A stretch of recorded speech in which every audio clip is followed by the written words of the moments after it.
You can go to this film as a family, and you're going to be enriched, and hopefully you're going to laugh together. And it's something for everybody. It's going to cross a lot of different age ranges for sure. That's so cool. And then, but you know the interesting thing is, I actually am old enough to watch the series Coach and Poltergeist over and over. And when I just heard his voice right now, I'm like, he sounds Mr. old. Incredible. Yeah, but he does sound older. They based it on, and I know exactly what they did. What did they hyped up his voice? They pumped up his voice and they sped him up a little bit. I can tell. I was listening to it. I'm like, yeah. So we're all going to be so sorry. And who plays Elastigirl? Do you know? Helen Hunt. Helen Hunt. Yes. Who was also in the Superman movie, Batman versus Superman. Very good. She likes drinking grandma's tea.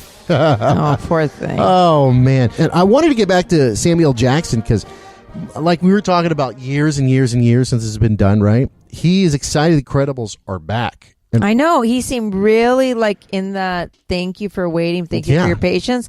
So sincere and everything. Samuel L. And then Jackson's you gotta talk cool about cat. that one part of that guy who looked like a bomb opened the door like, you are my role model. Yeah, what is that? I think they did that on purpose. Oh, let's hear from Samuel L. Jackson real fast. Hold on. Oh, yeah. I'm excited that The Incredibles are back. I'm excited by the fact that, we do know something that the family doesn't know. I mean, we know Jack has powers. They don't know. So it's great watching them discover it and figure it out and how that, changes the family dynamic and what's that's going to be for the future of this particular franchise. I'm just glad it's back, and I know a lot of people are really happy that it's back also. Yeah. But the thing is, think about like Black Panther, right? Mm-hmm. You've heard when Black Panther was out there, oh my God, finally we see, black men and women, powerful, strong, respectful, intelligent. In Frozone, again, respectful, intelligent, great, cool in animation form. Yeah. I mean, we have Cyborg, who is that too, right? But we don't see a lot of that. And then also a great friend too. I mean, just so positive in so many different levels. And imagine if you were a kid, you go, hey, that's my superhero.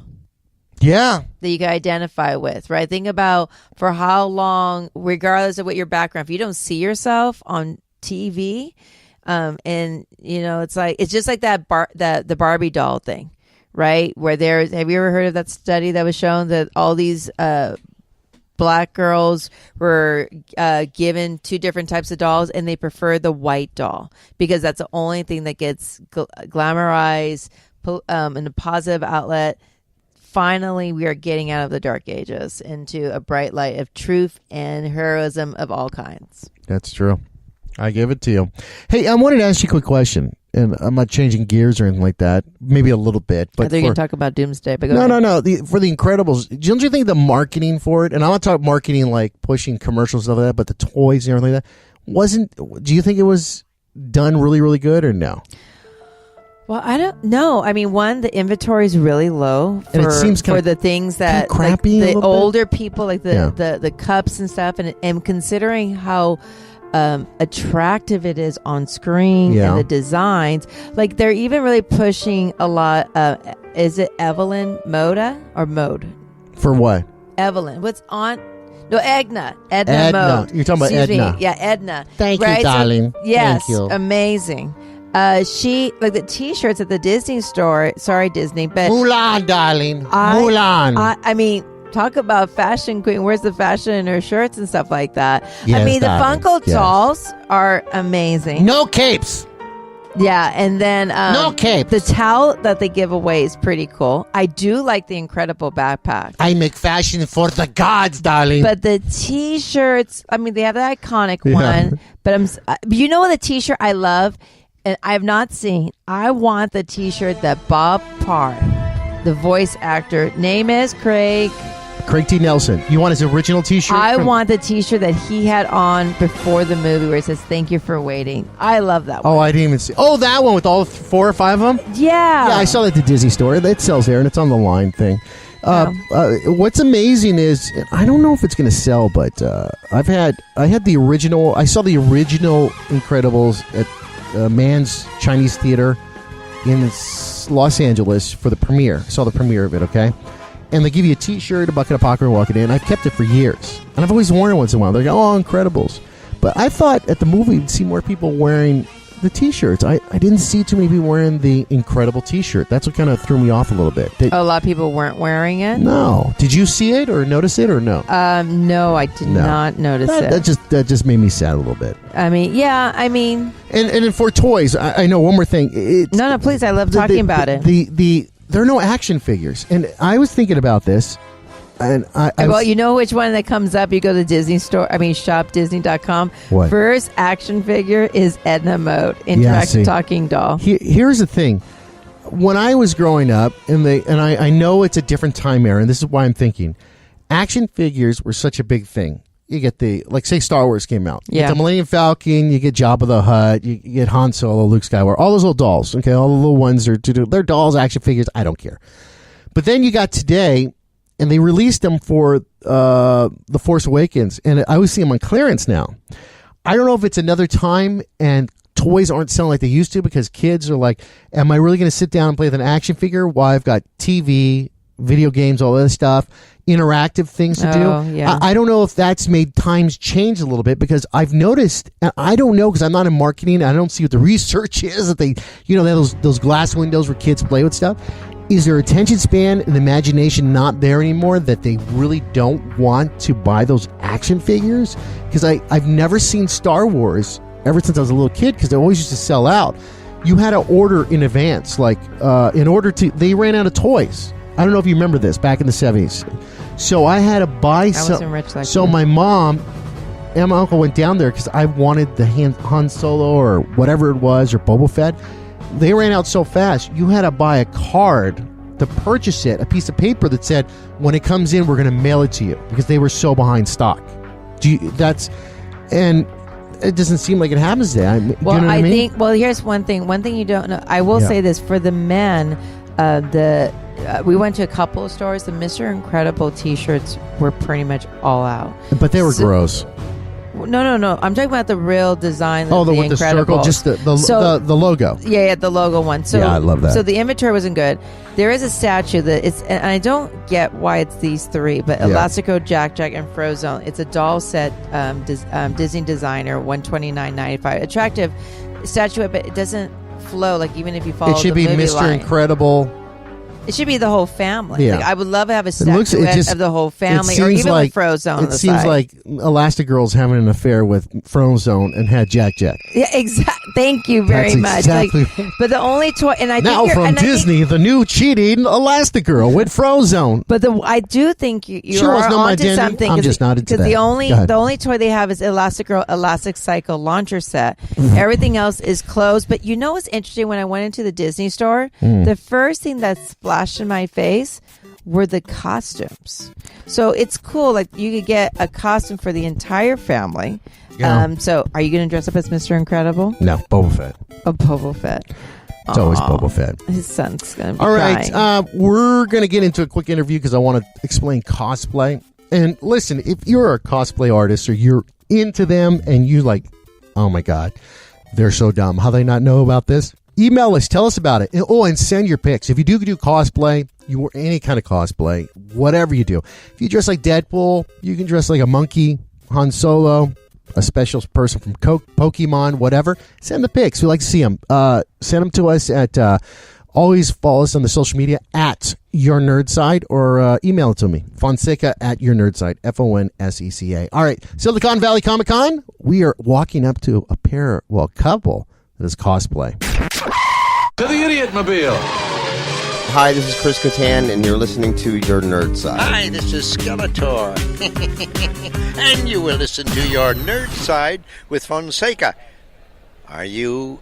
It should be, and you will pay dearly. Okay, then whatever you want. Or you, are you? It's not or. You will listen to Your Nerd Side with Fonseca, or you will pay dearly. But you didn't write or, you wrote air. Typo. I messed up. You're making me look so stupid right now. Fonseca, you're an asshole.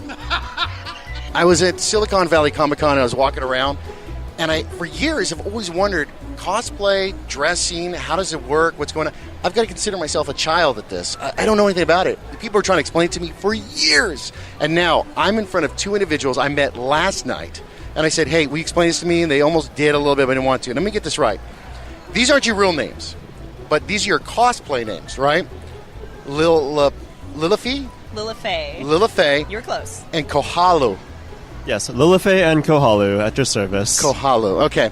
All right, I met you guys walking around. Now, I'm blown away about this. Now, once you explained it, there is probably an audience of, I'll say about 60% that understand it and 40% that don't.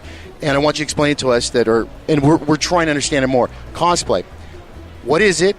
I understand it's dressing up. And I'm trying to say, well, yesterday I was saying this to you. I'm asking these things as I'm not trying to be rude. That's what I'm saying. I'm trying to ask as to learn, okay? So, explain it to me. What is cosplay?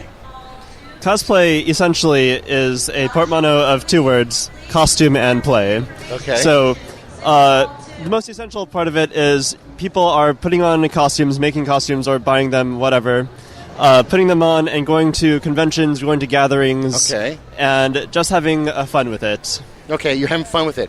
But I see you have tables set up, and people come up to you, and they know who you are, and they want you to sign stuff. Is this because you reached a plateau of where your costumes are amazing, or you have a fan base and stuff?